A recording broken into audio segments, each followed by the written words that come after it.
नमस्कार दादा. मी माझ्या आयन बासाठी 2 ओळी लिहिल्यात की भरतीच्या नादात मी माझी अख्खी जवानी फुकली, माझी वाट बघायच्या नादात ती दुकानातली मिठाई सुकली आणि एका बेरोजगाराच्यावर कोण प्रेम करणार म्हणून माझी प्रियसी माझ्या तोंडावर थुकली आणि शेवटी तो बा म्हणाला की बहुतेक तुला जन्म देऊन तुझी आई चुकली.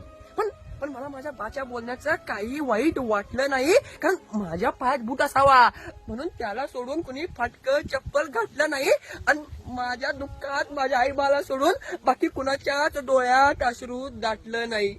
की तसा तर परीच मी, पण हल्ली आपल्याच्याच टोमण्यांमुळे झिजतोय मी. डोक्यावर छत्री असताना सकट मुसळधार पावसात भिजतोय मी.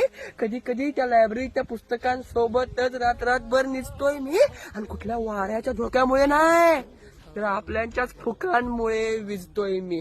पण पण आहे तू अजिबात काळजी करू नकोस, कोणाच्याच वावरात 100 रुपयासाठी दिसभर उन्हात मरू नकोस. आणि आहे तुझा जो पोरगा अजून हरला नाही तर तू सुद्धा अजिबात हरू नकोस, कारण पुढच्या वर्षी तुझा यो पोरगा तुझ्या समोर वर्दी घालून येणार ग, बाला चप्पल आणि तुला नऊवारी साडी घेणार ग.